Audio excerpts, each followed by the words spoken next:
Next up at UFC 311, we got Ricky Turcios taking on Benardo Sopaj in a rebooked fight. This was supposed to happen at UFC Vegas 100, but it was canceled after weigh-ins because Ricky Turcios had an issue. Ricky Turcios 12-4 in his career, 3-2 in his last 5, coming off that submission loss to Raul Rosas Jr., taking on Benardo Sopaj. 11-3 in his career, 3-2 in his last 5. He's coming off that bad knockout loss in his UFC debut. Ricky Turcios, we know by now, high-paced guy. He's going to come forward, a ton of pressure. He's going to smile, throw anything from anywhere, and he's just not going to stop. Half of his UFC fights, he has landed more than 100 significant strikes, and that includes losses. He doesn't have a lot to offer outside of just high volume and forward pressure, right? He's not the cleanest. There's not a ton of technique. There's no real power there. But there is pressure, and there's enough pressure to break some people. He's coming off that second-round submission loss to Shiwiwi. But he actually looked really good in that first round, and he looked good leading up until that final exchange that just did not go his way. He's taking on Benardo Sopaj. Benardo Sopaj is also pretty fast-paced, high-energy guy, a good striker. He's got power for his size and very good speed. He's also going to constantly move forward. He will stay light on his feet. He'll look for his openings, and then he'll throw combinations. He has takedowns as well. He'll grind forward, drag you to the ground. Great hips if you shoot some takedowns. He is coming off that unfortunate loss to Vinicius Oliveira. And the problem with that loss is he was doing really well in that fight, controlling the striking pace, getting some takedowns.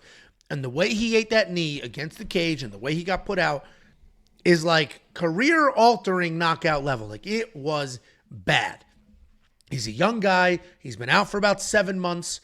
This is against a guy that's not as dangerous. So I don't think maybe he's coming back too soon or any of that, because ultimately, I don't think he's going to take a ton of damage in this fight. I do think Benardo Sopaj is probably the better fighter, right? We've seen good striking from him. We've seen good takedowns from him. The pace and the pressure from Ricky could be an issue, but I'm going to pick Benardo Sopaj. But the same thing I said in the Quick Picks video, minus 360 is crazy. He was minus 400 the other day, so it's starting to come back a little. Dude, that's way too wide. Ricky has proven that he can win fights at this level. He's a guy that you're not just going to get out of there. He's not going to quit. Benardo Sopaj is the better fighter here, but coming off that loss, looking for his first UFC win against a guy that's just going to be charging at him full speed for 15 full minutes, no shot I spend minus 360 on Benardo Sopaj. What do you think, Jakey Boombalat? Yeah, Benardo Sopaj was, on his way to being one of the better lock of the weeks of 2024. I know all about Benardo Sopaj. I know him from top to bottom, so there is nobody more biased in this breakdown because I had him as my lock of the week versus Vinicius. I felt so good about it. I felt like he was dominating that fight, and then the kid couldn't really survive that third round and got put out bad, and it was definitely a heartbreaking loss. But then, walking into this fight, I saw the odds, and I was like, in my head, I'm like, oh yeah, that makes sense, right? Because I know Sopaj can wrestle, and he's a good dynamic striker as well with really good power. And Ricky's not a dangerous guy, like you mentioned. You worry about Sopaj's chin, but against Ricky, it really, in theory, shouldn't really matter. So I was like, oh yeah, this makes sense. And I rewatched that Sopaj and Vinicius tape, and it wasn't as dominant as I remember. I mean, he got that takedown in the first round. He obviously got the takedown, and that was really where he started to take over in that second round. He was kind of riding Vinicius. But anytime Vinicius really on his back, scrambled, elevated, do anything like that, he was pretty easy to get up on Sopaj. And Sopaj, his defensive, wrestling and grappling really kind of let him down. I know it was like short notice and he was tired and all this, but I mean, the first and second round of that fight weren't really that high paced. The first round, nothing really happened until kind of a late takedown, and then the second round, he was kind of riding Vinicius, but there's some question marks there. I mean, people want to kind of chalk that up to short notice, but not a lot was really happening in that fight anyway. So you have Sopaj that's going to come in and probably use the wrestling, maybe just strikes or whatever. For whatever reason, Ricky seems to get up for fights against wrestlers. I think he really enjoys wrestling and grappling and scrambling against people, because you watch that fight against Brady Heistand, he's taken down 6 times, right? He finds a way to win that fight. He's constantly working, constantly scrambling, was using the striking. Oh, you take me down, I'm working. Then he fights an Amin Zahabi who isn't wrestling him, and he was kind of frozen in there. Come back to Kevin Natividad, takes him down 7 times. Guess who ended up winning that fight? Ricky Turcios, because he's just constantly moving and doing and all this stuff, right? Then he fights Raul Rosas Jr., and you saw, if Raul Rosas Jr. has a normal chin, he gets choked out in the first round because Ricky got on the ground. He out-scrambled. Ricky is a pretty high-level black belt. He worked a long time with Alex Morono, who was in his corner. Now I think he's at Team Alpha Male, which I think should kind of clean up his defensive wrestling and stuff like that. So Benardo Sopaj isn't putting this guy out with the hands early in the fight, and he's trying to wrestle Ricky Turcios. Ricky Turcios is really good at fucking just staying alive on the ground, making you work. And Vinicius wasn't even really making Benardo work that hard, and Benardo fucking death gas. Ricky is going to make him work harder than he's ever worked in his life on the ground. I promise you that. I think Ricky makes him work, starts winning scrambles, and wins this fight. I'm going against my lock of the week. I don't think Bernardo's control is as good as people are going to think it is. Definitely has the striking advantage, but Ricky's got some offensive wrestling as well. So if he starts just kind of forcing those engagements, what do we say all the time? Sometimes you got to wrestle the wrestler. Ricky could come in and do that, wear this kid down, and I'm taking him on a little bit of a flyer. Yeah, I mean, I picked Benardo here, but, picks are not bets. They are not the same thing, and this definitely a situation People have it in their head that Ricky is like just fucking terrible, which is... No, he's not. That's all I see all week is, Benardo, dude, Ricky is fucking terrible. It's like, dude, he basically, Raul had literally a normal chin. He fucking smokes Raul. Yeah. So if he ends up choking out Raul and then they match this fight up, what are the odds? Yeah. No, listen, and just pace alone. We have seen time and time again in the UFC, even at this level, just a really good pace with Khamzat, LMAO, L-Take. Yeah, he trained with so Khamzat before the fucking Vinicius fight. So did Darren Till. There's a lot of people that trained with Khamzat. Like, how fucking smart. He got taken down and dominated against Vinicius. He had been training with Khamzat before that. Yeah. No, the Khamzat thing's funny. Dude, there was a point in time where everybody trained with Khamzat. Yeah, Jimmy was like touring the world, training with everybody. Like, he's training with Jimmy. Dude, they don't roll together. He's half his size. And his literal best friend sucked at fighting after training with him and living with him for like a year. Darren Till is a beast now. Have you seen a picture of him lately? He put down the booze and got on the sauce? He's fucking jacked up. Yeah, so that's exactly what happened. Stopped drinking after his DUI and then started juicing. There you go. Ricky, the guy that makes the weird noises? He does a lot of weird shit. He's a weird dude. Look at the picture. I mean, just look at this picture. It tells you everything you know about his personality. 5 in the morning. Listen, he's 69. I'm having phone sex with you. So if you're going to sing songs from 311. Horny. No, I'm on a hotline. What is happening? You dumb bitch. I don't get it. Oh, Pretty Ricky. Oh, how clever. What's a 311 song? Is that Superman? Down in and close my eyes. Not round Superman. Is that a 311 song? No. What is 311? Is that a band? Dude, you don't know who 311 is? Come on, don't pull shit. Just shut the fuck, dude. You don't know 311? Really band? I mean, maybe and they're like a great band. Or 90 bands or something. No, here, I'm going to... Okay, I mean, what an absolute joke. Dude, 311's a good band, too. Down. I can't play these songs, so I don't know what's allowed on the internet, what isn't. 311's a big deal. Yeah, Down. 311 Down. I'll listen to it right now.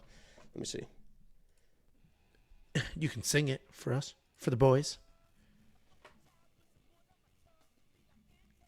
We can't let it on the. I don't know if this is like copyright. We're not gonna get this whole video taken down. I've never heard that song in my life. 311's good, man.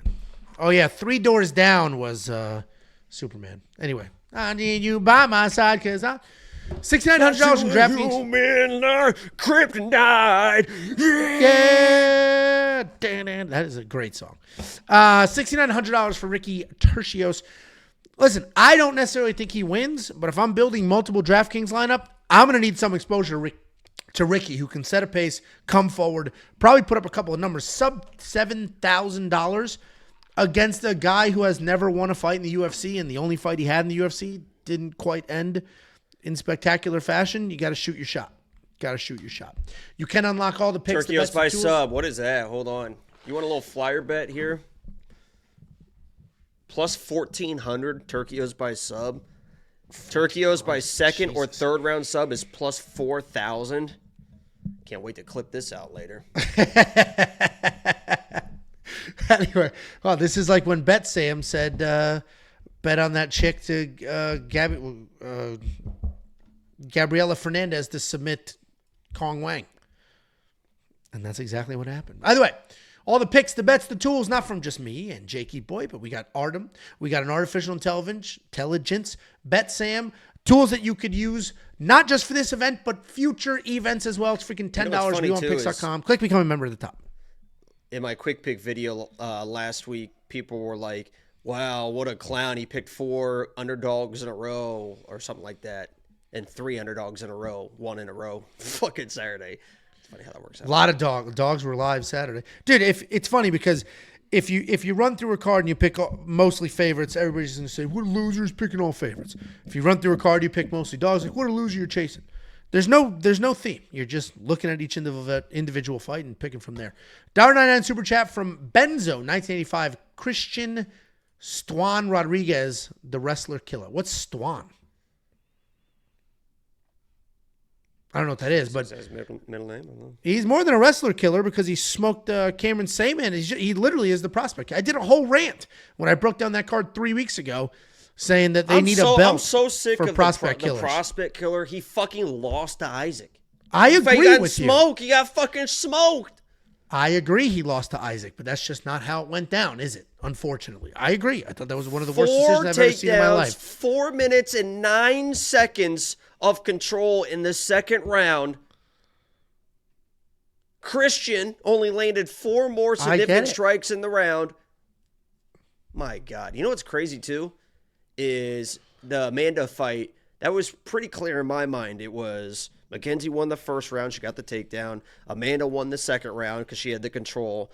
And then Amanda was winning the third round, obviously, and then she got swept. Yeah. Well, swept. Yeah. Mike Bell had Amanda winning the first round and Mackenzie winning the second round. That's ass backwards. It wasn't even close. Yeah, I know. Those weren't even subjective rounds. So that was very clear what happened. Because not like Amanda was like crazy active on the bottom, and then Mackenzie really wasn't crazy active when she was on the bottom in the second round either. And the first and second round were the same thing but reversed. Yeah, I saw the scorecard and I was like, what? Yeah, that's funny. Well, that's like there's chapters, all right? Don't complain. That's like when Chris Curtis got knocked out by Roman Kopylov with 1 second left. We were like, oh my God. It felt like Chris Curtis could have won the first and second round. And it's like 1 second left. He would have won this fight if the ref just let it alone. Just leave it. It's 1 second. But then we got the scorecards, and that's not what happened. He was going to lose that fight no matter what, which I would have disagreed with.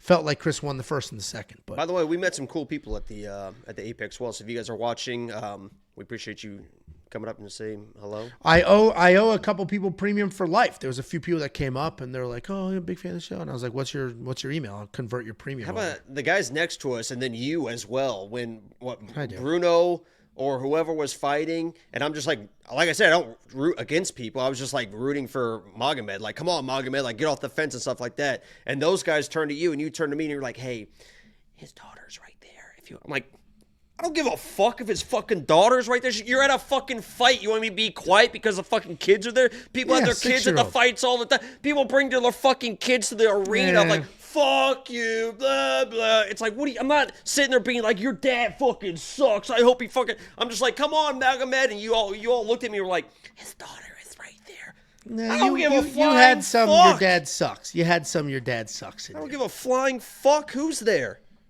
I'm very respectful during the fights. Sounds like it.